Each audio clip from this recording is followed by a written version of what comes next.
Perfect. Welcome everyone to the GenderSAFE webinar on introductory training on gender-based violence in academia and the 7P framework. As you have noted, this webinar is recorded, therefore your microphones are now muted, but feel free to keep your cameras on. It will be great to see some faces. As the webinar will be recorded, your personal data or name or camera will not be, or video will not be included in the recording. So any interactive sessions will be later removed. Note that, okay, sorry.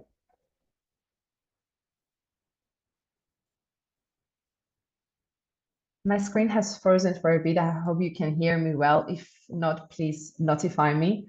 We can hear you. Perfect, perfect. Thanks a lot. Now that more people have joined, allow me to introduce myself. My name is Panayota Policarpou, and today I will be the trainer for this session. Before we start, allow me to share some ground rules for today's training.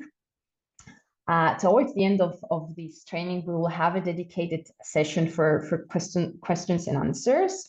And there we will address any questions you may have. So feel free to keep track of those in the chat box or in your notes, and we will address them at the end of the session. If we don't have enough time to address all the questions, of course, we will follow up with an email and answer any unaddressed questions. Make sure you can locate the chat on your screen is at the right bottom, depending on where you have the settings of your Zoom. Please keep your questions as concise as possible so everyone has some time to participate, and make sure you come back from the breaks in time. This is a safe space, and we would like you, if you wish to share any experience, we will of course follow confidentiality because it's very important for us, and we would like to ask you to also treat others' experiences with respect. Considering the sensitivity of the topic, it is possible that certain incidents may trigger some participants. Therefore, we need to have that in mind, as some of us might be victims, survivors of or bystanders of gender-based violence. If you feel uncomfortable at any point during the training, you may need to step aside. Feel free to do so. That is totally fine. If you want to inform me through a short private message, you can do so, but this is not mandatory. A very brief reminder of the objectives of this training today. I'm sure you're familiar with them, but I'll go through them very, very quickly. The aim is for you to gain understanding of the concepts related to gender-based violence and understand its impact in academia. We will demonstrate the existence of this phenomenon in this research field, but in the broader specificities of academia as well. We will focus a lot on the 7Ps model of UniSAFE, which you might be familiar with already, includes prevalence, prevention, protection, prosecution, provision of services, partnerships, and policies. We will present this holistic approach addressing gender-based violence, but we will also share some inspiring practices for each of these Ps that have been adopted by other European and member states' higher education institutions. Perhaps a very short introduction to GenderSAFE. GenderSAFE is the follow-up project of UniSAFE, and it aims to build upon the results and tools developed by UniSAFE. We will touch upon some today. We will present some in more detail. And GenderSAFE aims to support research and higher education institutions in setting up comprehensive policies to effectively counteract gender-based violence. You can find more about GenderSAFE on its official website. I'll share it with you, of course, as a follow-up on this training. So the program of today is as follows. We will start with some of you, anyone who wishes to share your expectations from today's training. And then we will dive into understanding what gender-based violence is. We will present some important facts and figures, as I mentioned before, from the UniSAFE survey. And then we will run our first exercise on the categorization of the forms of gender-based violence. And we'll present the 7P conceptual framework alongside with the toolkit that was developed by UniSAFE. I will have a 10-minute break And then we'll focus on the rest of the day presenting more in detail each of the P's of the 7P framework. For each P, we'll present some tips and hints, some more practical advice and the inspiring practices. We will have our lunch break at 12:20 to 1:20 Central European Time, so for 1 hour, and we will conclude our session at 3 Central European Time. So having said that, I'd like to invite you, if you wish to share perhaps your expectations or what do you wish to gain from today's training. You can share those by unmuting yourself or sharing those in the chat box. If you want to share your name and pronouns or even your title, where you come from, it will be great. As a first part of our training, we would like to start with some reflections that you may have had based on the story that we sent you. So before I give some quick instructions on how we will work on this together, I'd like to provide a very, very brief overview of the story for those who may have not had time to read it before. So this case story highlights the systemic challenges and issues faced by university in handling allegations of gender-based violence, specifically through the story of a professor that you see his name written as FD. So despite many years of circulating rumors about FD's inappropriate behavior, it took 2 years until March 2018 for a formal complaint of rape to be made against him. And that was related to an incident that happened in July 2016. So that person was known for his predatory behavior towards women. He was known for favoritism. He was known for leveraging his network within the faculty to intimidate and isolate those who criticized him. So this toxic atmosphere was described in the case story, because of him, led many women, female colleagues to departure from the department. And the story that described the efforts to address his behavior, which were hindered by a lot of resistance and reluctance to change, because he was a prominent figure within the academic community. And for this exercise, based on this story, we would like to hear from you. What do you believe went wrong in this case? What gaps have you identified, having in mind perhaps the institution's responsibility? We will capture those thoughts through the Miro board. I will send this in the chat box. But we will now move into addressing the basics. And as someone mentioned before during the expectation sharing, it's important for us to have a clear definition of gender-based violence, its different forms, and its size across this field. Let me change my slide. It's coming up. Sorry, it's a bit slow today. Yes, perfect. So to start with, as I mentioned, the definition we will first see is that's coming from the Council of Europe, that defines gender-based violence that is referred to any type of harm that is perpetrated against a person or a group of people because of their factual or perceived gender, sexual orientation, and or gender identity.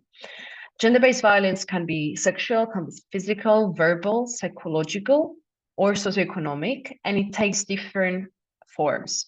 It can be from verbal violence to hate speech on the internet to rape or murder. Of course, it can be by anyone, a current or former spouse or partner, a family member, a colleague from work, schoolmates, friends, an unknown person, or people who act on behalf of a cultural, religious state or interstate institutions. Now, according to UniSAFE and GenderSAFE understanding of gender-based violence, the term here is used to capture all forms of gender-based violence and abuse that are based on gender, but it also goes beyond this narrow legislation definition that we saw. It captures physical violence, sexual violence, psychological violence, economic violence, sexual harassment on the ground of gender, and organizational violence, both offline or in online context. Gender-based violence, as we understand it, is conceptualized as a continuum, whereby imagine that seemingly innocent or mild forms of misconduct, if they're not addressed, then they tend to gradually escalate into a more severe and great forms of violence. That's what we mean when we use the word of continuum. On such continuum, one can think of inappropriate questions. It might be for someone's life, it might be sexist language, it might be unintended bodily contact. And this can escalate into involving physical or sexual violence and even rape, as we mentioned before. So violence is in this understanding used as an encompassing term that captures all stages of continuum. So as you see from this image, it's very common to see this metaphor of violence in this iceberg, where the iceberg represents the visible and invisible aspects of violence, where beneath the surface, there are many forms of violence that are less visible, that can be as damaging as those on top. So these include perhaps psychological violence, threats, intimidation, emotional abuse, systemic violence in the form of discrimination or exclusion, the use of sexist language, and many more. And these forms, we see that they're usually overlooked or dismissed, but they can have a profound impact on individuals and society as a whole as the rest. Now, UniSAFE has carried out what we believe the largest cross-cultural survey in Europe in the research sector on gender-based violence. We collected over 42,000 responses from staff and students across 46 research performing organizations in 15 different countries, and the survey was translated in 14 languages. We will now dive into some of the main results, outcomes of this survey, but we will also provide you the detailed report of the results. The results show that nearly 2 in 3 respondents have experienced at least one form of gender-based violence since they started working or studying at their institution. That was 62%, to be a bit more precise. So 62% of the 42,000 plus respondents have experienced at least one form of gender-based violence. From those, respondents who identify as LGBTQ+, those who reported a disability or a chronic illness, and those belonging to an ethnic minority group, these were more likely to have experienced at least one incident of gender-based violence compared to those who do not identify with those characteristics. So we will see later on these aspects of intersectionality and how it does affect the experience of individuals. Almost 1 in 3 students and staff say that they have experienced sexual harassment within their institution. That was 31%. But what's even more alarming that from this stats is that among those who reported that they had experienced gender-based violence, only 13% reported it, 13%. And among the reasons for not reporting events of gender-based violence, as you see from the graph, almost half of the victims, 46%, said that they felt uncertain whether the behavior was serious enough to report it. And another frequent reason for not reporting was that victims did not always recognize the behavior as violence at the time of the incident. That was 31%. So understanding the impact and the consequences was another important dimension of this survey. And the data show that for staff, such experiences have led to decrease in work satisfaction, decrease in work productivity, and increase of consideration to leave the academic sector. While for students, such experience had led them to miss classes, to reduce learning achievements, and they were less disengaged with their fellow students and felt dissatisfied with the course of their studies. Now, what's also very important for us to understand is the root and causes of factors of gender-based violence. And given everyone's profile, I'm sure you're very familiar with it. However, academia do have some unique characteristics that create the room for gender-based violence to grow. As we mentioned before, and as you're already familiar, gender-based violence is deeply rooted in the social and the cultural structures, the norms, the values that govern our society, but particularly higher education. Gender-based violence is based on an imbalance of power, and it's carried out with the intention to either humiliate and make a person or a group of people feel inferior. Importantly, and this is the unique characteristics of academia, the power imbalances are considered a central root cause of violence. Of course, gender-based violence is commonly intersecting with other forms of grounds of oppression. For example, racialized violence, or different and those different grounds of oppressions and inequality, people are exposed disproportionately to being subjected to violence. So it's therefore very important to consider, specifically for academia, which is marked by these hierarchical structures, that some people are placed distinctively in different levels of power and authority, whereby some of them may enjoy strong statutory protection, as we saw from the case, while others work under precarious contracts or they are just students. So this power imbalance is considered the main root the main root cause of gender-based violence in academia, and it's important to have that in mind also while addressing the 7 Ps we will see later. As I mentioned before, the concept of intersectionality is one dimension that is taken into consideration not only on UniSAFE survey, but also in the approach of addressing gender-based violence to the 7 P framework. And we will go through it later as well. Just a very brief definition of intersectionality. Intersectionality is considered a concept that describes how our different identities, might be our gender, our race, our ethnicity, our class, our sexuality, our ability, intersect, but also interact with one another to shape our unique individual experiences. Intersectionality recognizes that these identities are not separate and independent, but are interconnected, and they affect each other in very complex ways.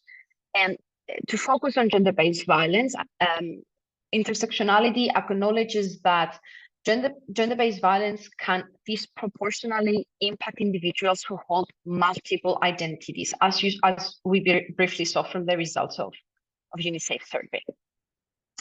Having said that, we will now move to another very short exercise, which we will again use the Miro board, but you will now work in subgroups for 10 minutes. The goal of this exercise is to examine several incidents of gender-based violence that are taking place in academic context. And you will see that they're briefly stated in those short statements that you will see on the pink notes. This task aims to, it's not really about placing those different incidents in the right categories of gender-based violence, but it's rather to recognize how various forms of gender-based violence can manifest differently. So you will be now assigned in 5 groups, and you will first have to find your working board in the Miro, and you will see that there are 5 different big groups in Miro board, and the way you will find yours is by looking at the room number you are on Zoom. If you are in Zoom room number 1, you will go find the group number 1 on Miro board. Then once you are there with your group, we will advise you if you could identify one person who will be responsible to move the sticky notes in the right category, and then you can start reading each note separately and discuss with your group, where do you believe this incident belongs? Which form of gender-based violence belongs? I will share in the chat box some definitions, the definitions of the different forms that perhaps will help you. And then we will go into the Zoom room. Feel free to copy those definitions now in your in a note, in a document you have, so you can for some reason I can't share the definitions. Give me some time, please. Sorry for this.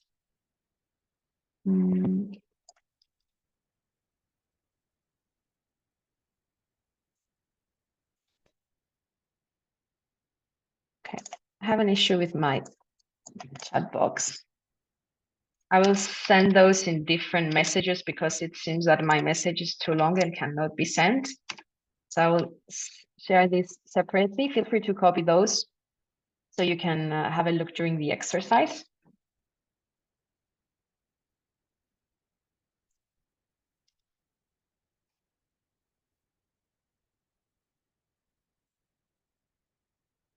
And I will send again the Miro link, and Vasia will then help you find your room. Perfect. Of the definitions, I'm sending again the Miro boards in case you don't have it open from before, and feel free to join your rooms.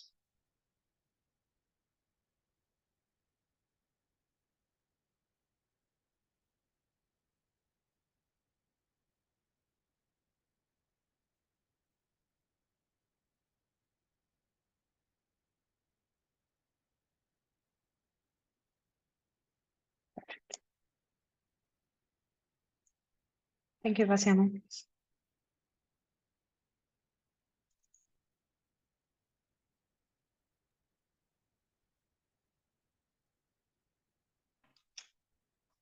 redactie.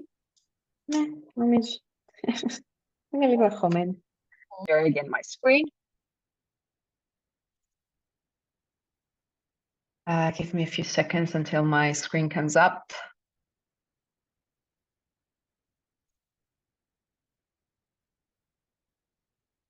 Excellent. Thanks a lot for your patience again.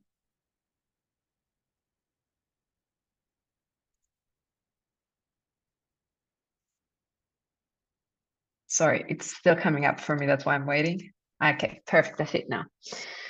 Right. So as we mentioned at the beginning, we will focus and dive into the 7P framework. So you also have a better understanding of what it is, what does it include, and we will focus on each P separately. So UniSAFE and GenderSAFE uses this holistic framework for the analysis, for the assessment, and the development of comprehensive policies that aim to end gender-based violence. It's called the 7P framework, the 7P model, with the 7 different Ps that you now see also in the diagram. And this model extends the conventional UN's and EU's 3P approach, which is the prevention, protection, prosecution, but also the Council of Europe ISA Convention 4 Ps, which includes prevention, protection, prosecution, and policies.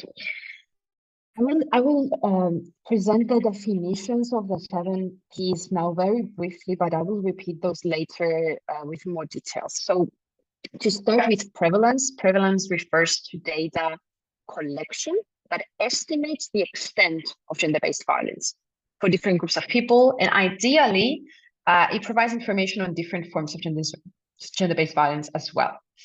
Prevention refers to measures to promote changes in the social and cultural patterns of behavior and attitudes of the members of an institutional community. It addresses the culture and values of the organization and what it stands for. what it stands for, and we will see some examples on what different forms prevention can take place. Protection aims to ensure the safety and that the needs of potential victims are being met. This includes clear procedures, infrastructure, reporting mechanism, as we mentioned before during the case story, and any support needed for the people who are reporting an incident. And this might be victims, survivors, bystanders, whistleblowers, intermediaries, etc. Prosecution now. Prosecution and disciplinary measures cover legal proceedings against suspected perpetrators and any related investigative measures and judicial procedures and proceedings, including court cases, including criminal and civil offenses, but also internal disciplinary grievance procedures. Provision of services refers to the services that are offered to support victims and their families, offenders, bystanders of gender-based violence, but also other members of the institutional community who might be affected by incidents. Partnerships now relate mostly to the involvement of relevant factors at all levels. It might be governmental agencies, civil society organizations, service providers, trade unions, or staff and student associations. External partnerships complement the available skills and competence and perhaps expertise that is available within an institution. And we will see how partnerships will come to support this. And last but not least, policies, which refer to the policy frameworks, which are the existence of a coherent set of measures with a clear vision and comprehensive strategy that responds to gender-based violence in a more structured and integral way. We do see some good practices on how such framework can be designed, and we will focus particularly for organizations who are at the beginning stages of such frameworks. Now, I would like to briefly present to you the UniSAFE toolkit, which has been developed to support higher education institutions and research organizations in addressing gender-based violence. The UniSAFE toolkit is based on materials that have been collected and analyzed with the specific aim to develop these guidance and tools for supporting institutional policy development, but also practice along with the 7P model. I will now stop sharing this screen so I can bring out the toolkit that we will go through it through the main sections of the toolkit. Perfect. Sharing again. Okay. Of course, we will send the URL, the link of the toolkit later after the end of this training. So on the homepage of the UniSAFE toolkit, you will find the 9 main tabs with the main sections of the toolkit. If you scroll further down, you will find a dedicated page and a video that will help you guide through the toolkit. You will see that the convenient shortcuts page that is presented here has some questions that can help you rather identify the right page, the right document, the right video that you may need to watch, depending where you stand, what your needs are. So you will see that we have a very long list of questions that provide you these shortcuts to navigate around the page. And going back to the homepage, if you scroll a bit further down, you will find the emergency contacts and support services list that was designed by UniSAFE. It has counseling and helplines listed by country, so feel free to navigate in this page as well. But now I would like to focus more on the 9 tiles that we mentioned at the beginning, which are the, let's say, main elements of the UniSAFE toolkit. The first tile refers to gender-based violence and other concept, which is the glossary of this toolkit. Here you will find, of course, the definition of gender-based violence and some other important terms that are used across the toolkit. It's coming up now on my page. You will see the definition, then we focus on the different forms of gender-based violence that you also read briefly before.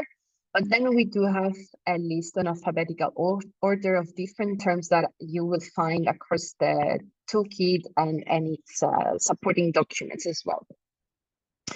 Moving on, the second tile refers to facts and figures. And here you will find the results of UniSAFE survey. You'll find some additional stats and important information that perhaps were not presented today, but if down, you will find the survey results, the document reporting in more detail the results of UniSAFE survey and other relevant documents that are supportive of these results. The third tile refers to the legal and policy framework in Europe, which is accompanied by an interactive map. I will also refer to that later. This map includes laws and policies addressing gender-based violence, that includes also national reports, as well as an inventory of institutional policies for exploration. You can click on this map and you will be directed in the page. And then you will find the 7 key theoretical framework. Here, you will find more information about the theory behind the 7 key framework with, sorry, it's coming up. I have a black screen. I'm not sure whether you can see too, but now it's coming up, I think. Yeah, perfect. You also have access to the academic article that explains in more detail the 7 key theoretical framework. And at the bottom of this, we have a video that explains the theory, but also it gives brief definitions that I presented before to you of the 7 Ps. This 7P theory side, you can also access it from the main bar you see on top now is under 7P theory, while under 7P practice, you will find the practical part of this toolkit that presents the 7 Ps in detail. For example, if I click now on prevention, I will find a dedicated page on prevention where you will see this box on the right for easy navigation. This is a standardized approach followed by all the 7P dedicated pages where you can find the definition of each P, how to approach it, some tips and hints, do's and don'ts for each P. And we always have a dedicated section on intersectionality for each P. So how does intersectionality is being considered when it comes to implementing practices from prevention?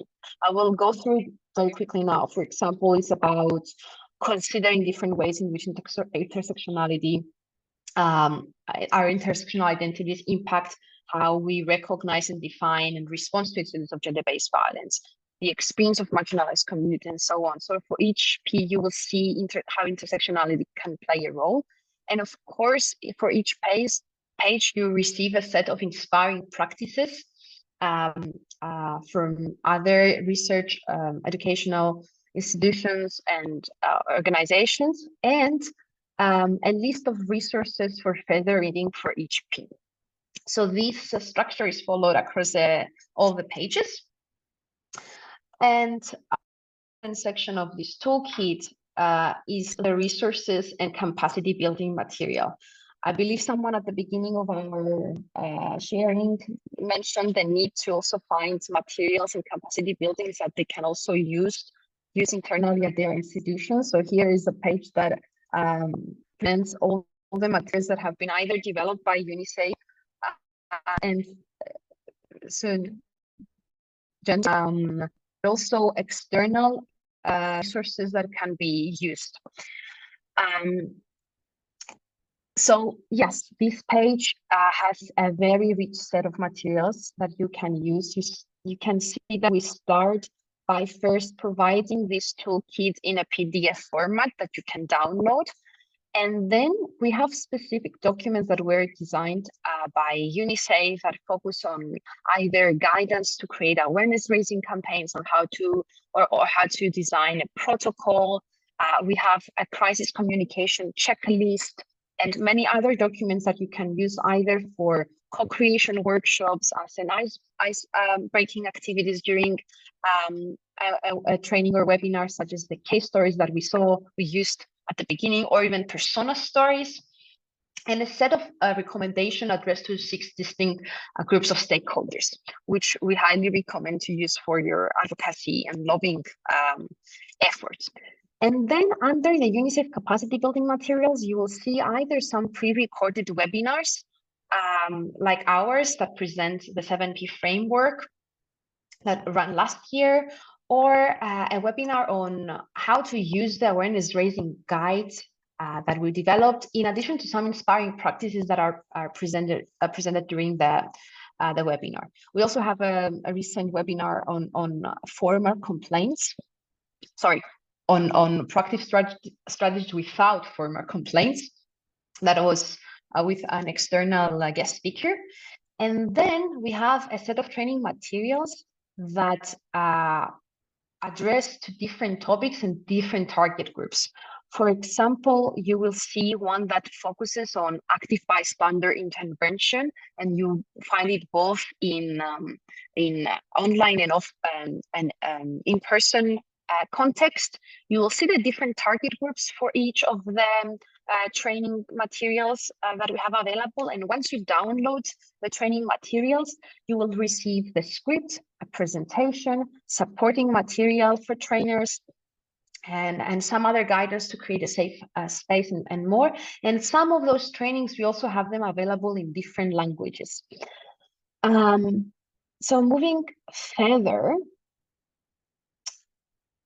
sorry, I'm not sure whether you saw my screen a bit more slow.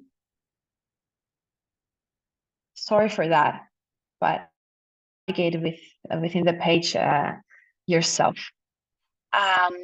And after these two sets, these two sections, you will also find some external resources of either academic or articles or books that we recommend, but also capacity building materials from external resources.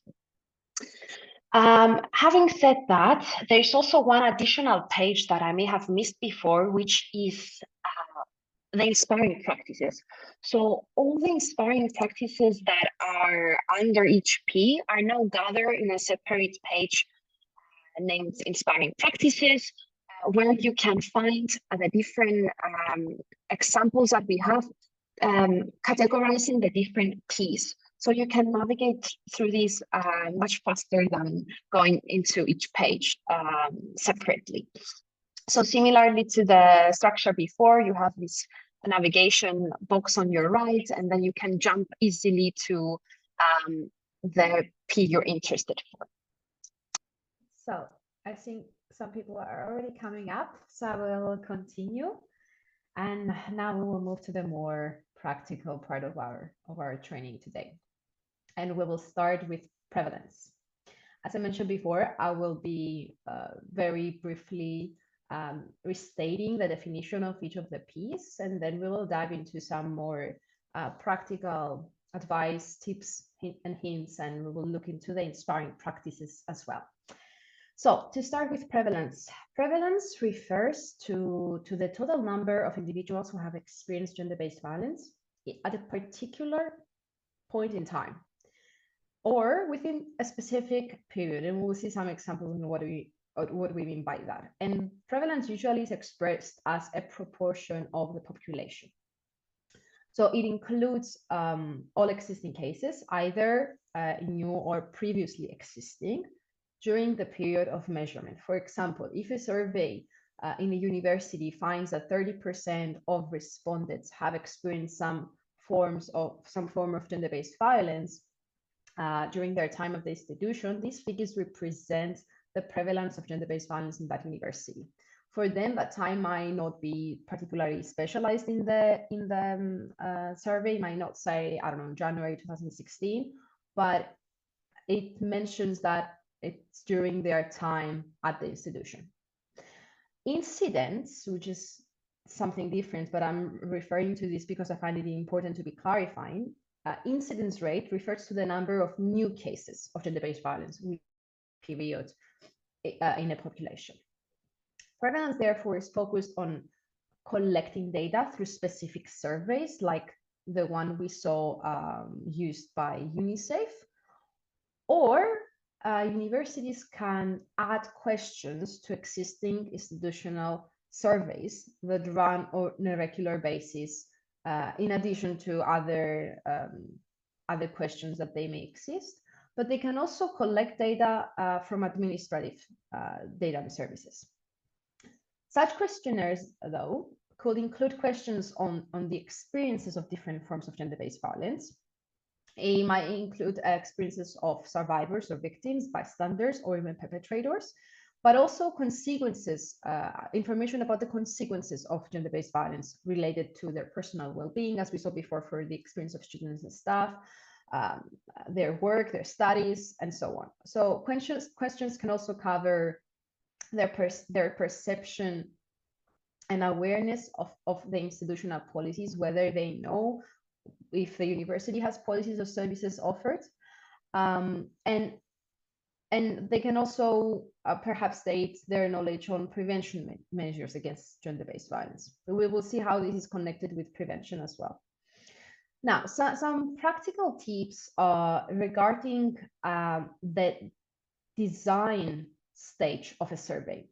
In case you're designing a survey of gender-based violence, you should always consider using existing and validated survey instruments. There's no need for you to reinvent the wheel, and we will see better. You already saw that the UniSAFE survey is available on the toolkit, that you can use it as a good example. So such guidance offer open source examples that can help you build your own internal survey.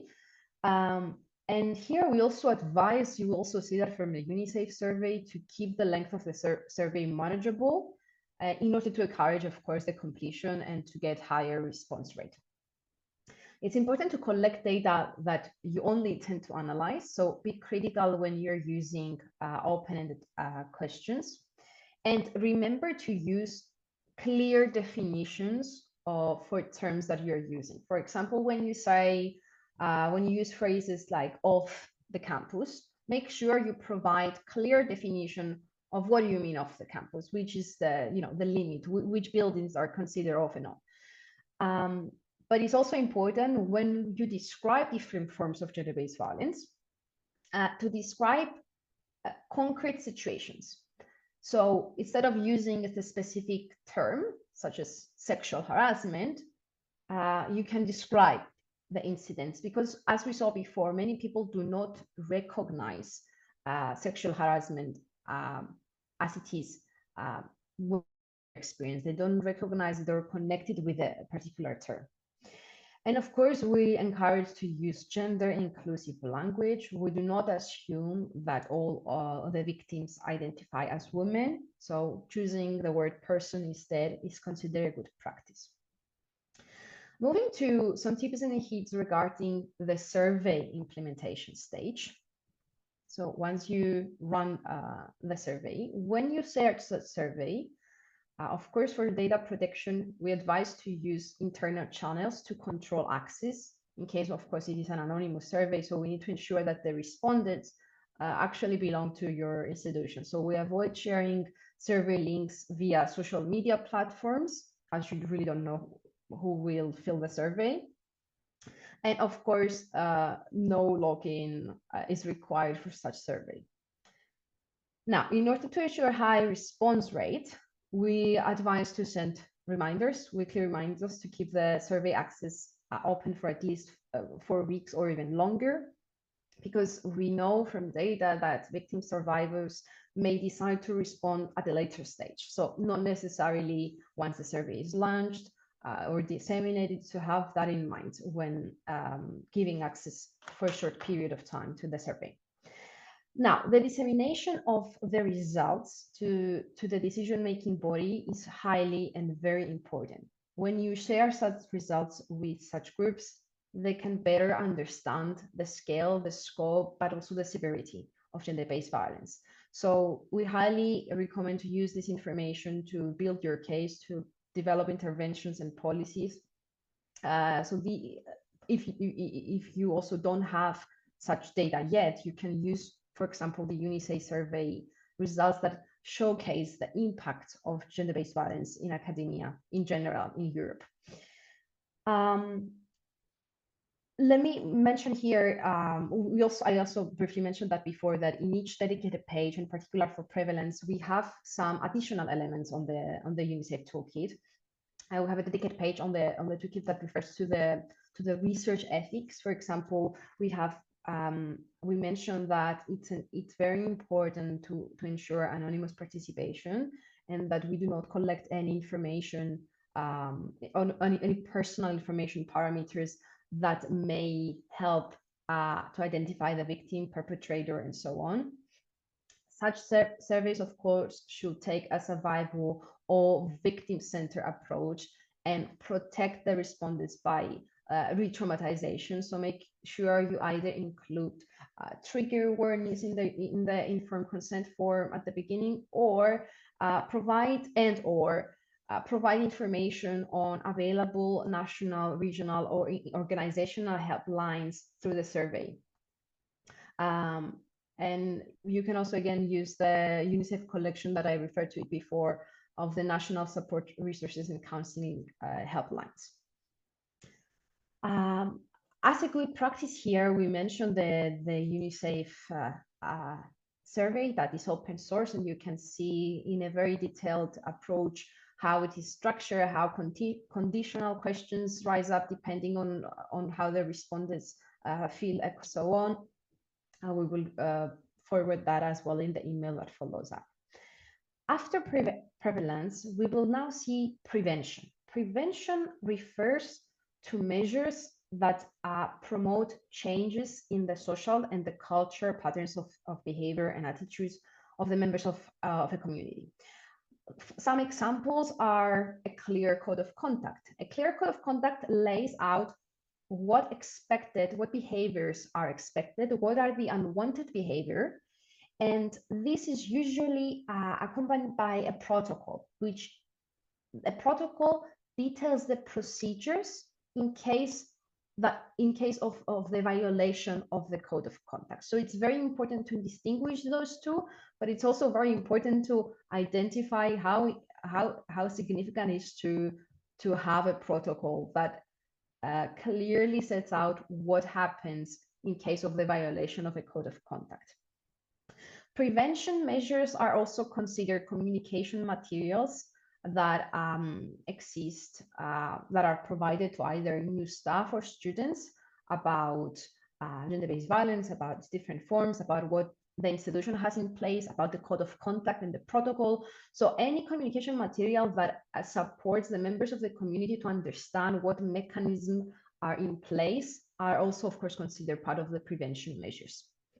Ongoing awareness campaigns about unwanted behaviors, the notion of consent. We will see some examples through the guidance for awareness raising developed by UniSAFE. Of course, training programs and capacity building materials, training on empowerment of bystanders, or also the integration of issues related to gender-based violence in teaching and research. Of course, these are also considered measures of prevention. To be more specific now with some tips and hints under prevention, to ensure, of course, that the communication of all what we mentioned before is very well established, is very important to engage with the communication departments of your institution. So it's very important to see a co-creation approach when it comes to organizing such campaigns or communication efforts as part of a prevention strategy.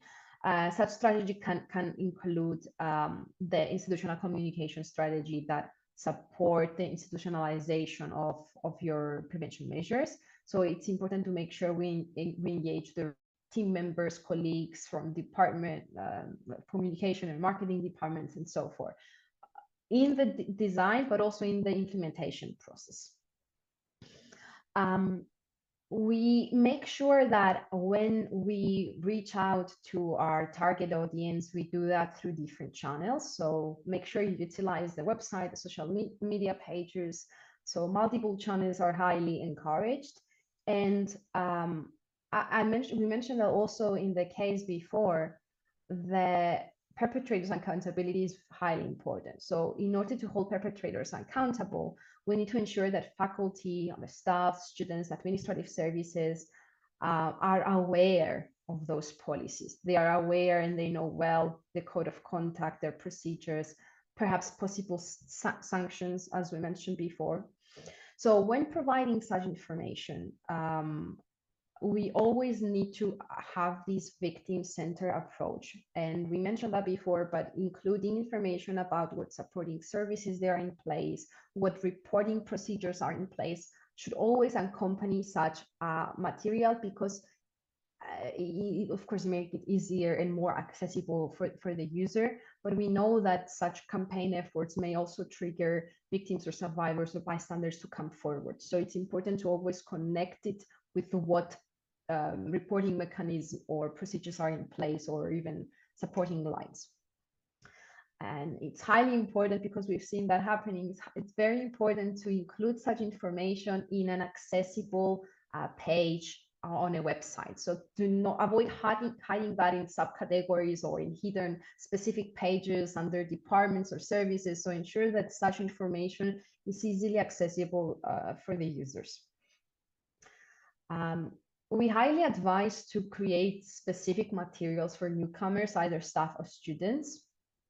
So make sure you have actions designated to such a target group.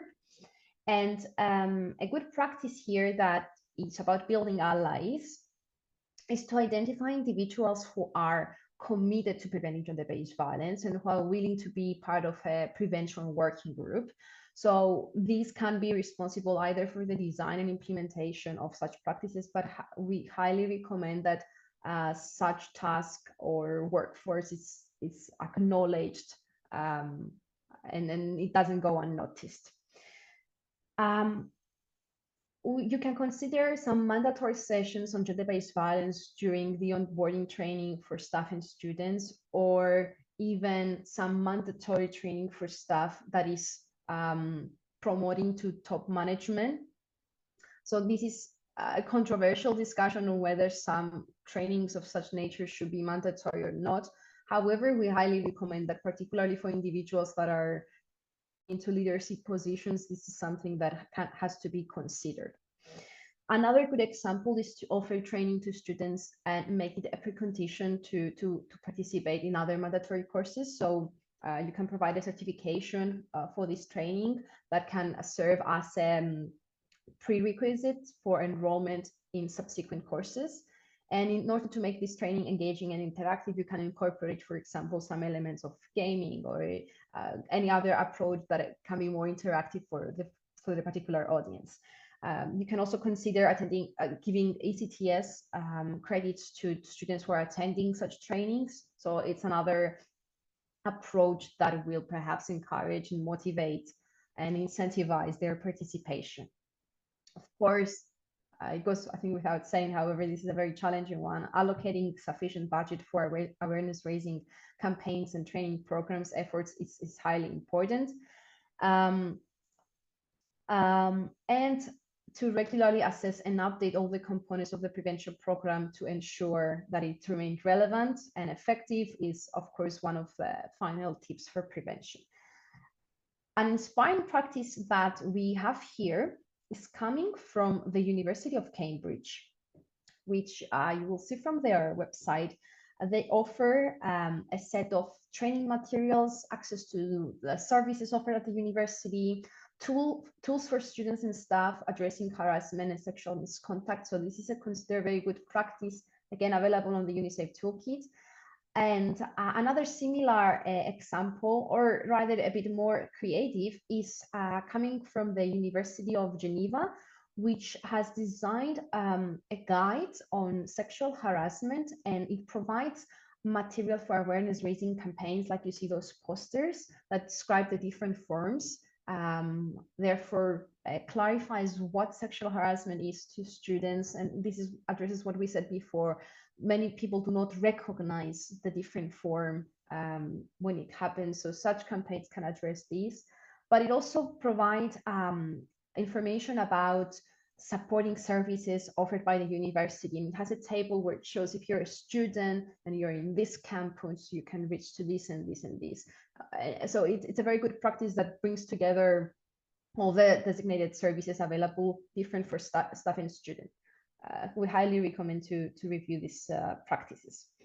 In addition to this, UniSAFE has designed a guide, which is a practical tool to help you design awareness-raising campaigns on gender-based violence. And it also provides some inspiring practices that can be replicated at your institution. So you will see we have an open source tool on Canva where you can use it to download, to design your own poster, like the one you see on the screen, which is inspired by another good practice. So having said that, these are the 3 examples addressing prevention, but on the UniSAFE toolkit dedicated page on prevention, there are many more, and we highly recommend you to review them as well. One note for inspiring practices, which I think is very important to highlight. Inspiring practices are not always appropriate to duplicate, because you have to always adapt them in your culture context. So it's a form of inspiration for you. For example, the guide that we just saw from the University of Geneva, it might be a good practice to get inspired and create something similar. We don't always recommend to duplicate something, but to rather get inspired by to adjust it in your own context. Now, moving on to protection.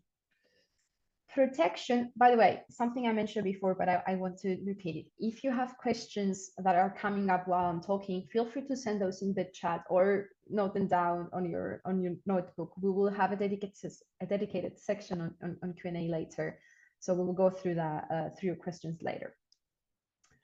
Okay, moving on to protection. Protection measures aim to ensure the safety, but also to ensure that the needs of victims or potential victims are being met. This includes having in place clear procedures and infrastructure within each institution for reporting, but also supporting people who report gender-based violence. And this includes other bystanders, whistleblowers, intermediaries, and so on. So we should not always think of victims, but the wider network as well. Protective measures should be designed to avoid potential victims or already existing victims and survivors suffer any further harm, including harm in the form of retaliation. Right? It's not only about the existence of forms of gender-based violence, but also retaliation or social exclusion or any other form that may arise. And protection measures, of course, should be activated for all types of harmful behaviors as soon as the institution is aware of potentially harmful situation or already existing harmful situation, and even if there is no formal complaint made, or in case of anonymous report. We will touch upon this soon. So adequate protection should be considered and offered with any incident that occurs during activities or on premises that link the university with the victim survivors. And this includes the organization's campus premises, might be library, classrooms, parks, sport facilities, but also in online environments. Online working groups, meetings, our social networks, platforms, learning platforms, depending what the university or research organization is using, even through emails, or during student events, during student leisure trips organized by student associations, but also away from campus. It might be during conferences, for example, while abroad, attending an international European conference, or even in field research activities, where PhD or researcher students or mobile researchers attend. To this end, a victim-centered approach should be taken into consideration to all protective measures, and ideally and whenever possible, the protective measures taken involve the relocation of the alleged perpetrator rather than the victim and survivor. And it's highly important to underline that protection measures are determined on a case-by-case scenarios, taking into consideration, of course, the unique requirements of each situation. And of course, we need to have in mind that we provide a range of potential solutions. It is considered good practice to ask the person in question what they need and what do they expect from the institution. And any action taken to protect the person should be based on their needs. A few examples, let's say, of precautionary measures to protect students are to offer the option to transfer to another class, to attend an online class, or change supervisor, and so on. So these are some precautionary measures that can be taken in place. And of course, we highly recommend that we have effective reporting provisions in place so that the institution can offer protection when needed. Reporting should be possible through different options, as you see, in person and online, anonymous or not, formal or informal, in different languages, accessible 24/7. And they should also have the possibility to report to the institution of origin in case we have mobile researchers who are abroad for a semester, let's say. So protection, of course, can be decided upon and provided by a specific contact. It might be a person, a designated person in each faculty, for example, or a service, or a dedicated service if we have a diversity, equality, and inclusion office, and so on. Might be human resources staff, or emergency people or security officers, for example, providing immediate protection as first responders. For example, it might be offering a safe space during a student event, or to create another dormitory for the victim to be out of reach of their perpetrator, and so on. Now, in order to build a safe procedures, institutions should actively and clearly publicize whatever we mentioned right now to ensure that these are known to the whole community, as we mentioned before in prevention. At this point, though, I'd like to briefly expand a bit further to something that we consider very important, the distinction of formal and informal methodologies and anonymous reports, because I think it's important to clarify that before we move further. And I will also recommend to watch the dedicated webinar that I mentioned before on our available on our toolkit that refers to proactive strategies when there are no formal complaints in place. So formal reporting, just to clarify the definition first, refers to the structured process of lodging an official complaint with a designated service or authorities. Any member of the university community, of course, can file a complaint, can file a formal official report with a designated service. This can be done either in person, or if available, through an online reporting system. Once we admit that formal complaint and it has been confirmed, it results in the initiation of a formal investigation and disciplinary process based on the institutional policy. So based on what we mentioned before, it's described usually in a protocol. Then the initiation of a formal investigation and disciplinary process starts.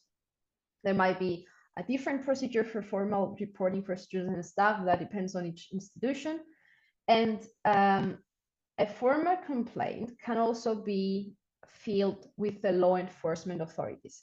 This can be offered as an option to a victim, a survivor, or a bystander, but it must not be imposed as a way, let's say, to discourage formal reporting to the institutional services.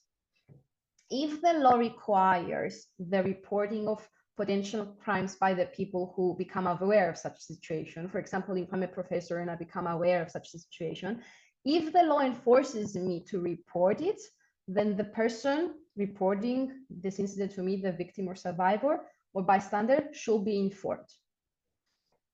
Now, informal reports offer persons the opportunity to share their experience in a less structured way, outside a strictly prescribed protocol, and without triggering investigation. Informal reporting can involve speaking to a trusted advisor, counselor, or someone in a supportive role within an institution, without necessarily disclosing the details to higher authorities, let's say. It offers a safe space for people to seek guidance. Perhaps they would like to explore what are the options. They would like to access support services without immediate pressure of formal action. So it's very important to consider informal reports in place exactly for these reasons. Of course, making an informal report should not and does not prevent a person from making a formal complaint later. That's very important to highlight. And an informal reporting system recognizes that not all situations require formal actions or disciplinary measures. Some cases, however, of course, cannot be solved informally because of the severity of the misconduct or because of the difference in the hierarchical positions between the complainant or the accused. So we need to make sure that we communicate that to the party, what's possible to happen given the informal complaint, depending on its severity.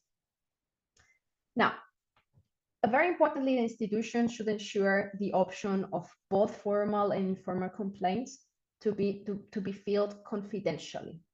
Confidential reports makes it possible to protect people's identity, where only the services handling the case know the complainant's identity. This, of course, limits what investigative and other steps the institution can take, but a formal confidential complaint can still serve as evidence in a future case.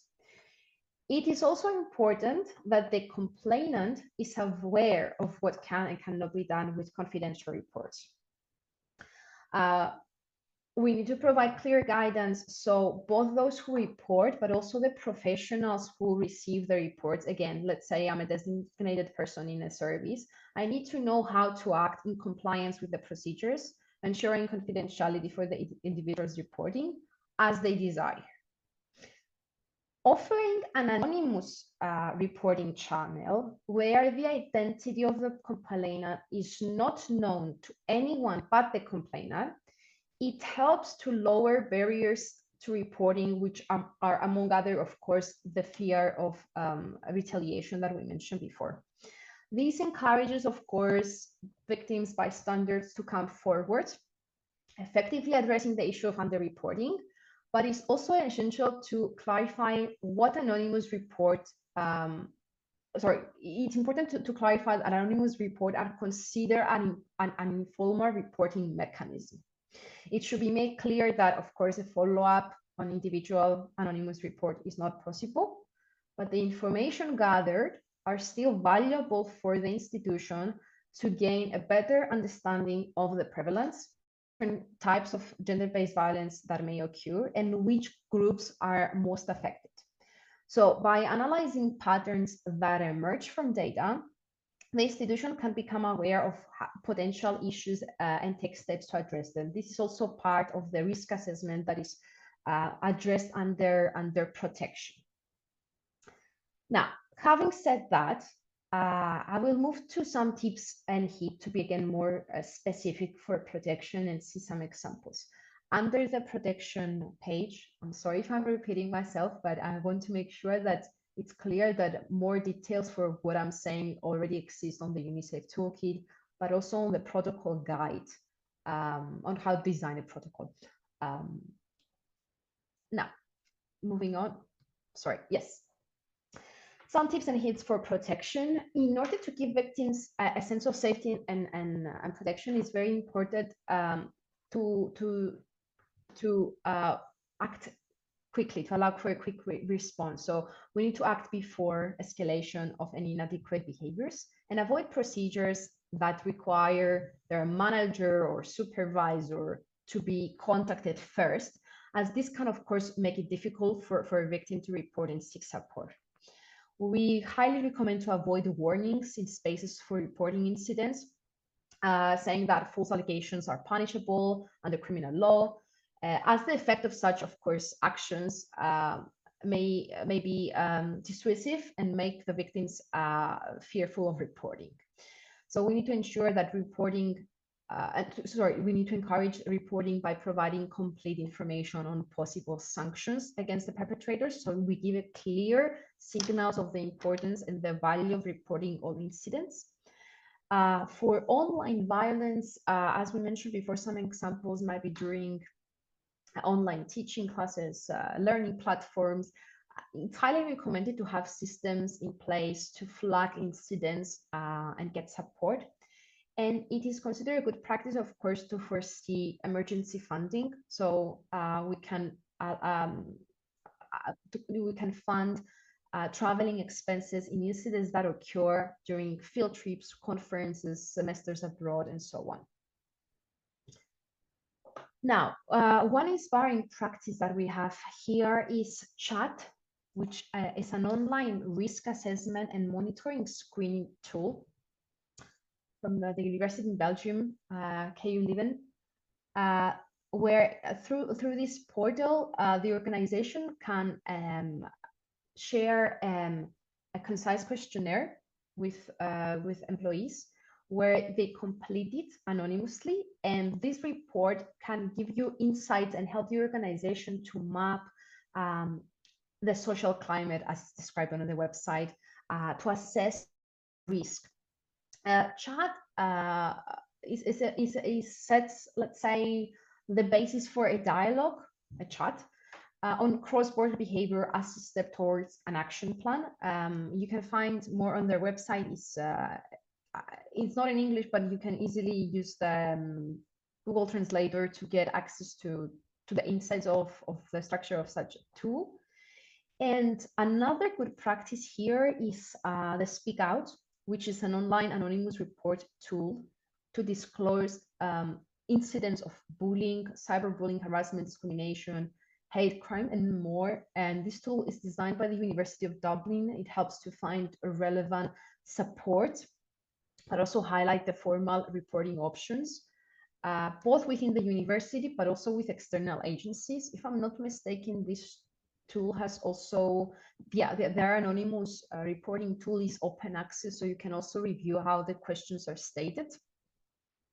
And again, in the protection page, there are many more examples addressing this. Now, because we have plenty of time, after that, I had in mind to have the lunch break, but I will move on prosecution, and we will move to our lunch break later. So I'm skipping this. Now, prosecution measures refer specifically to the handling of the cases of gender-based violence.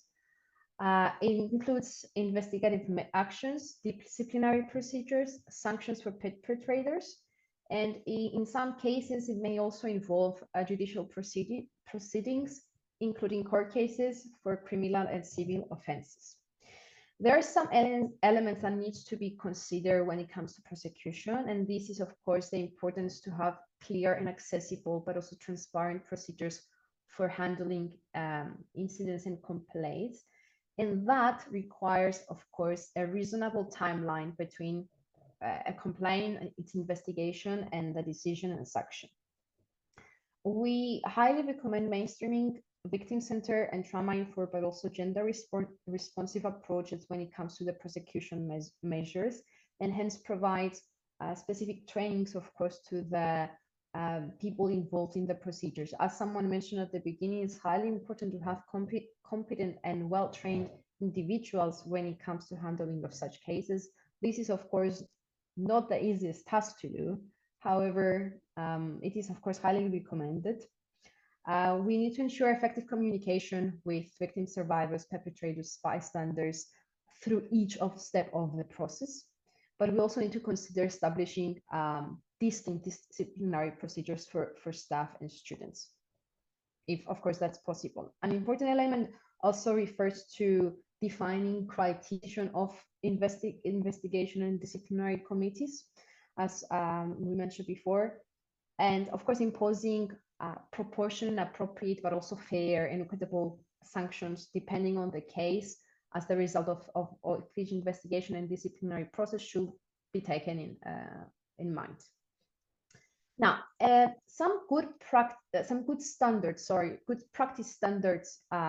to prosecution procedures is to ensure that internal procedures address gender-based violence separately from any other general disciplinary loosening procedures. Gender-based violence should not be treated in the same way, for example, as plagiarism.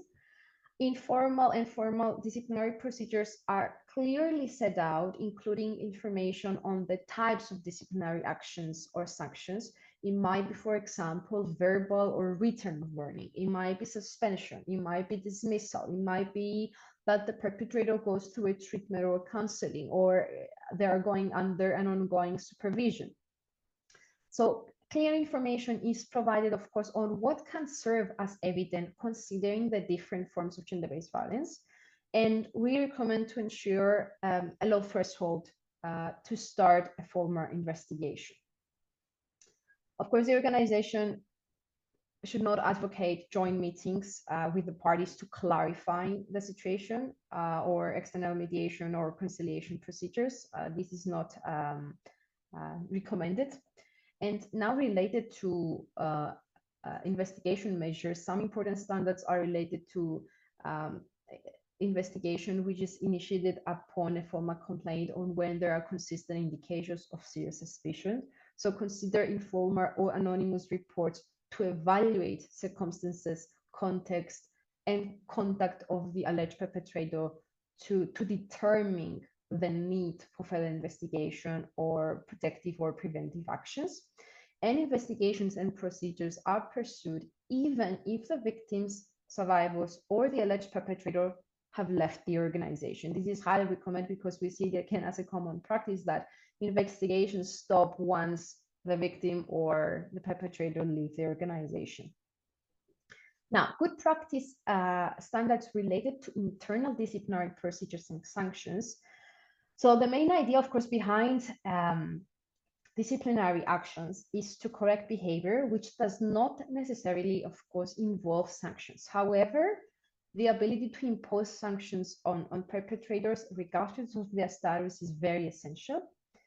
And internal disciplinary measures should be independent of the victim survivor decision to report the incident to the police or judicial authorities. As we said before, if the law obliges the reporting of crimes by professionals who become aware of such a situation, the victim or survivor should be informed, must be informed about it. Additional, of course, points related to these good practice standards are included under prosecution. And I mentioned that before, but the protocol guidelines developed by UniSAFE creates specific items that need to be considered when it comes to investigation, disciplinary procedures, and sanctions. So you will see what are considered good standards when such protocol is designed. Now, some tips and hints. We need to ensure that we explore the establishment of a specific external body for investigating incidents. It can be potentially shared with other similar institutions in our region or country. We can consider modifying and adapting the duties of the accused person if it's a staff, for example, or their access to some certain parts of the campus if it's a student. Might be by offering online courses for the duration of the investigation, and to ensure that the psychologist is involved in the interpretation of facts reported by the reporting parties and the perpetrator.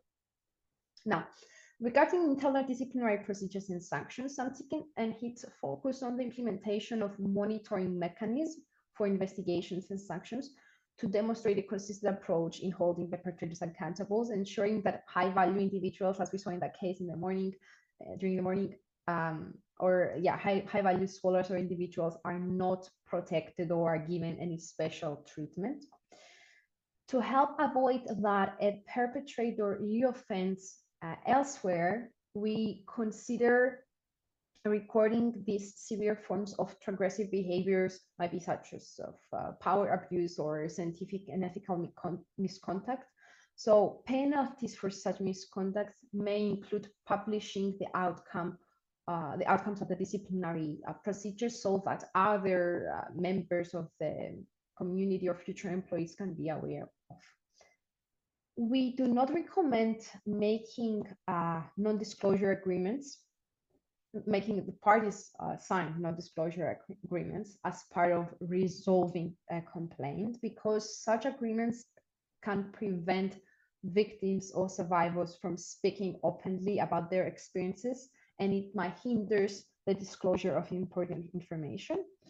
So, of course, and these can also contribute to a culture of secrecy, which creates an environment where misconduct can go unnoticed, or it can even go condoned. An important and good and inspiring practice we have here from the Central European University, which is gives the possibility of collecting complaints under their policy on harassment, where procedures allow organizations recognized as being representative of the community, such as the trade unions, student unions, or work councils, to bring an informal or formal complaint in representation of group of individuals whose allegation relate to the same set of factual circumstances or the same respondent. And this may only be done with the express of prior consent of those individuals being represented. This specific format of such representation should, of course, be elaborated by way of a separate policy, which is developed by the Ombuds Network and Disciplinary Committee in consultation with the Gender Equality Officer or the trade union or student union and other relevant CU representative bodies. We have some representatives today from the Central European University. Perhaps at the end, if they wish to share more, we can do so. Now, having said that, I'd like to perhaps stop here to take our lunch break a bit earlier in that schedule, but given the rest of the part of the piece that we have after, I feel it's more appropriate to stop here. We will extend our lunch break a bit so you have more time, so we come back at 1 p.m. Central European time, if that's okay with everyone. Therefore, we will only be 20 minutes ahead of schedule. So I'm giving you a longer break for now, for 15 minutes. So lunch break, 1 hour and 15 minutes. We're back at 1 p.m. Central European time. Please do not leave the room unless you have to. Turn off your cameras and microphones. Keep notes of your questions. I know I'm talking a lot throughout this session, but we will promise we will share more later. So enjoy your lunch break, and I'll see you again soon.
Perfect. Excellent. So following the similar approach like we did before, I will give a brief definition of the particular P and dive into some specific tips and hints. So provision of services refer to the services that are offered to support victim survivors, families, family members, perpetrators, bystanders of gender-based violence, but also the community members that are affected by it. So provision of services refer to the professionals who provide those services. For example, might be those that are involved in providing psychological counseling or specialized training, but also refers to the existing tools that exist. It might be the guidelines, learning materials, panic buttons, and so on. So all these are there to assist in better addressing the needs of the target groups. And as you will see, once I start describing more the tips and hints, provision of services overlap with the other piece, particularly with protection, prosecution, but also partnerships. So some more specific tips and hints for provision of services. For the effective provision of such services and the immediate support, it is suggested to have a centralized unit within the institution that is responsible for overseeing the services offered. And such unit, of course, can serve as a hub or a dispatching unit. And if the institution has more than one campus, it is suggested to ensure that there is at least one first responder available in all sites. Of course, services should be equipped with capable employees to address all forms of gender-based violence. We need to ensure that there is an easily accessible booking system for appointments with the service staff for either in-person or virtual meetings. When incidents are reported anonymously, as we mentioned before, we need to remember to provide information for all the services available that are either offered internally at the university or by external partners. And the provision of any type of service should be available regardless of the time frame of the incident. For example, in case of a reporting incident that happened months before it was reported, the provision of services should not forbid late reports. Offering psychological support to contact person is equally important. So having in mind whistleblowers, bystanders is another additional target group in addition to victims. So we need to acknowledge the importance of addressing secondary trauma and caring for their mental health as well. Providing first aid guidance on the units and institutional website in case of an incident is happening outside working hours is considered, again, another good practice to ensure that the provision of such service taking place 24/7. We mentioned that as well in the prevention. And in addition to information for bystander intervention practices, it is suggested to also provide a short guide for friends of victims or survivors on how they can act as supporters. For the particular case, there is a good practice, an inspiring example by the University of the West of Scotland, which provides such guide for friends of victim survivors.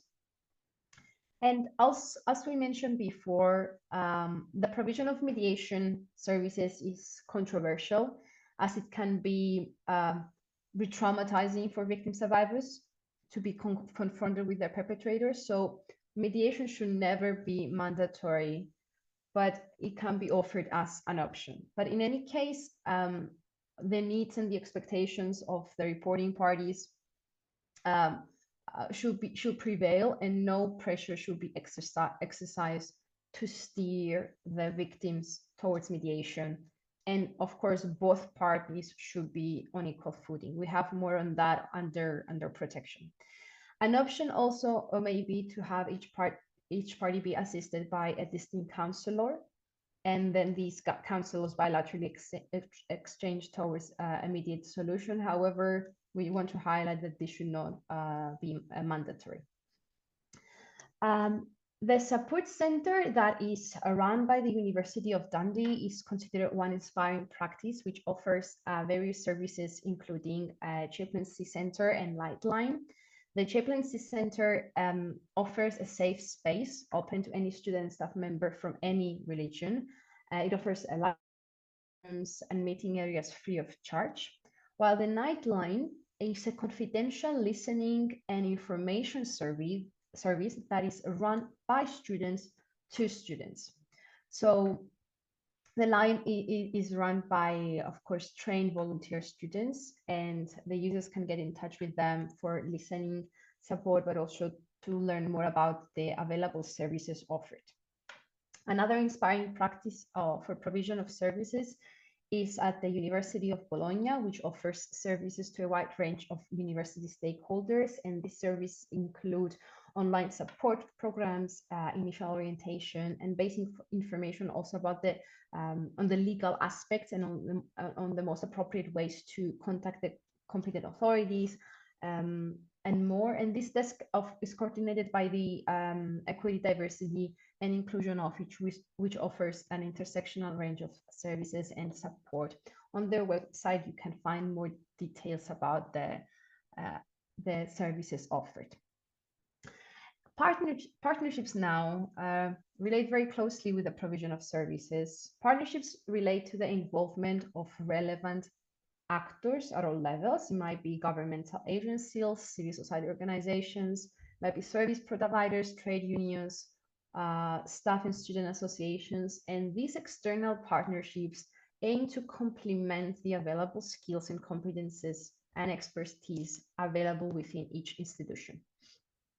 Now, in the context of research performing organizations, some examples of such partnerships can be partnerships with local or national governmental agencies that include legal and criminal justice organizations, the police, and these partnerships can, of course, among other things, improve how the provision of counseling and legal assistance is offered. I mean, offered internally at the university.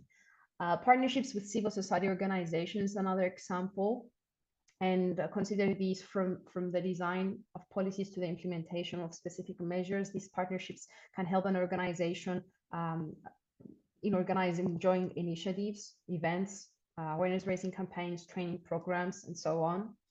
Another good practice is partnerships with student groups and associations. So you can engage students from several higher education institutions and research organizations in prevention efforts and create a more supportive environment. So think of what we discussed earlier in prevention and how partnerships can support you organizing such efforts, because there are many, as you see in the next point, local community organizations, civil society organizations with expertise on the topic that can help you enhance your activities.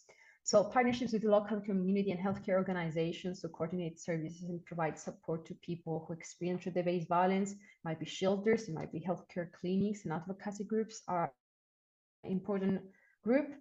Of course, collaboration with the private sector for the provision of more specific expertise. It might be training or the creation of specific tools like a panic button or other resources to prevent gender-based violence. And partnerships with other higher education institutions, of course, and research organizations is very important for mutual learning and to exchange of good practices and resources that are taking place internally. So overall, as you can tell, partnerships are there to strengthen and complement the initiatives and expertise you have available internally. Let's now review some specific tips and hints. When thinking of partnerships, you can think strategically on how you can utilize your external network to also benefit from knowledge that is out there. Participation in European or international projects are considered a good example. It might be something similar to UniSAFE or GenderSAFE. So you can start by looking within your European projects and funding office at your university to identify perhaps potential groups and partners for collaborations. Leveraging any funding opportunities to support your partnerships, of course, an important item that you can consider, because items such as, I don't know, grants or research funding or corporate scholarship sponsorship can support the maintenance of such partnerships. Informal networks are also encouraged, highlighting the importance of having good relations with key actors and networks with professors and other aware agents inside the organization. So utilize those, but as we said before, it's very important to acknowledge any contributions that is taken from members who are contributing voluntarily. Avoid as much as possible that the work that is done voluntarily or unpaid is taken for granted. So these work should be embedded in the task description of relevant staff, and if volunteers are involved, it is very important to acknowledge their efforts. So external partnerships can also be mobilized to different degrees, either to allow for the provision of services on behalf or included internally at the responsible unit at the university. An inspiring practice that we have here for partnership is Ask for Angela, which is a program that has been implemented in several university campuses and in other public spaces as well. And it helps to prevent, but also it responses to incidents of sexual harassment and gender-based violence. The program provides a discreet way for individuals who are feeling perhaps either unsafe or uncomfortable to ask for the help of a staff member. So for example, if I'm at a bar and my meeting is not and I feel uncomfortable, the staff of the bar is trained and knows that once I use the code word, which is asking for Angela, they know how to react to support me, maybe by either taking me in the kitchen and having me go away from the back door, or calling the police, depending on what the program includes. So without drawing attention to the victim or without escalating the situation, Ask for Angela is there to provide immediate response and support. This, we've seen that happening in many universities, and including in the bars and restaurants of the campus. So this is considered a good practice where we see how universities collaborating with the private sector. And another good practice is the Why We Did Not Report, which originally came as a student initiative at Charles University in Prague, being both in online and offline posters with anonymized cases. And that was presented at the Faculty of Philosophy as an exhibition, and at the University Culture Center, accompanied by panel discussion, which was inspired by the US Why I Did Not Respond movement. It was a method that it was used by the institutional department and ombudsperson in collaboration with student associations to raise awareness about gender-based violence, but also to direct victim survivors to places where they can receive help. Having said that, we conclude now with policy, which policy brings everything that we've said so far together. Policies cover policy frameworks, which refer to a coherent set of measures with a clear vision and comprehensive strategy that responds to the incidents in a more structured and an integral way. But policies cover also policy documents, which formulate explicitly and specifically the organization's commitment to ending gender-based violence. And this can take different forms. It might be protocols, action plans, it might be informative or explanatory documents, it might be strategies, regulation, procedures. We mentioned before the code of conduct, procedures for reporting, everything that we mentioned before. So a holistic policy document addresses all 7 Ps. Setting up such policies to address gender-based violence, of course, requires a great comprehensive understanding of the involving key elements and steps. There are different ways that you can address to start working on a policy, but some practical suggestions that we include in the UniSAFE toolkit on how to set up well-functioning policies include the review, for example, of existing legal and background policies. The institutional policies, of course, must align with any regional, national, or European legal framework. So it's very important to start investigating the legal framework at the national and European level. At the European level, there are legal frameworks. We mentioned that, and there's a dedicated page on that on the website of Toolkit. Such legal frameworks and policies provide guidance on preventing and responding to gender-based violence. For example, is the Council of Europe's Convention on Prevention and Combating Gender-Based Violence Against Women and Domestic Violence, which is commonly known as the Istanbul Convention, that provides a comprehensive legal framework for preventing and responding to gender-based violence. But it also requires member states to take measures to prevent violence and protect victims and prosecute perpetrators. That's a good framework to start with.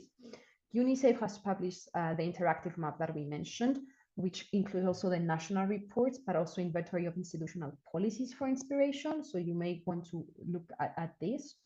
And another item that is important to be taken into consideration while drafting such policy is the institutional context and internal assessment. So having a good understanding of the institutional context is very important, as it can, of course, affect the implementation of the policies. And this includes, for example, the organizational structure, the governance, the culture, the resources available, the expertise that is available internally. And an internal assessment can help you identify potential challenges on resistance to implementation and determine how to address them. GenderSAFE will issue soon such institutional assessment that that research performing organizations can use to assess exactly what was just mentioned. But it's also important to take into consideration stakeholders' engagement and involvement. So to ensure that the policy actually meets the organization's needs, we need to define and co-create measures with stakeholders. This might be students, student unions, staff unions, top middle management, decision-making, because it is very key to grasp the specific context and tailor the policy to your community and needs. This will help you, of course, identify the needs of the different institutional communities, and of course, it ensures an inclusive approach when it comes to designing such policies. Additional practical suggestions for setting up sub-policies can be found in the respective page, but at the end, as an inspiring practice, I will show you a guide that was developed to support organizations who are now drafting such policy framework. I will get back to this later. Very quickly, some tips and hints for policies is that policies in place should, of course, consider addressing all forms of violence. We mentioned that a couple of times today. We need to clearly establish the institutional values, including what is considered as structural behaviors or inappropriate behaviors. We mentioned that before with the code of conduct, to define what do we define gender-based violence in the different forms. So develop policies that incorporate these values and consider the current challenges while focusing on proactiveness rather than on reactiveness to gender-based violence. Ensuring institutional policies are known by all members of the organizations. Again, we mentioned that before, but it's very important to implement clear communication strategies to give visibility to the institutional policies, as of course this will support their effective implementation, but it also creates a culture of zero tolerance. And of course, consider all the P's for a holistic approach. Having said that, I will briefly present the guide that I mentioned just now. This guide was developed by UniSAFE, which provides a clear and detailed plan of actions on how to design, implement, enforce, but also monitor and evaluate such a policy framework. Such framework, of course, should be comprehensive, realistic, and flexible with clear goals, roles, timelines, and this guide provides some advice on how to do that. This document is particularly helpful for those who are at the beginning stages of creating and implementing a policy framework. We believe it provides an excellent starting point with clear and easy to understand instructions and practical tips. This will be sent to you after this training, and you can download it as well from the UniSAFE toolkit.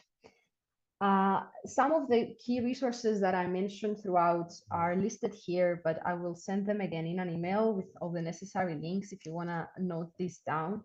And perhaps a closing message from us when it comes to this topic, and then we can open the floor to our discussion.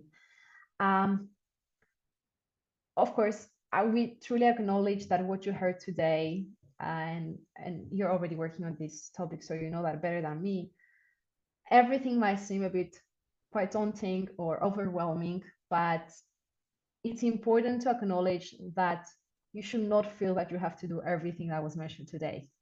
We acknowledge that there isn't any university out there doing everything that we said, but this training and this material aims to be an aspiration, so you know the right direction.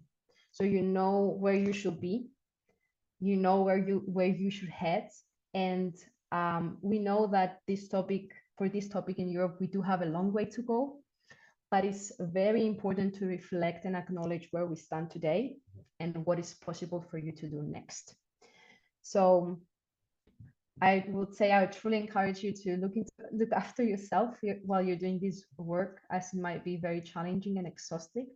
But as you can see from today, there are many good and inspiring practices out there. There are many resources that can give you the right direction, and we truly encourage you to utilize this.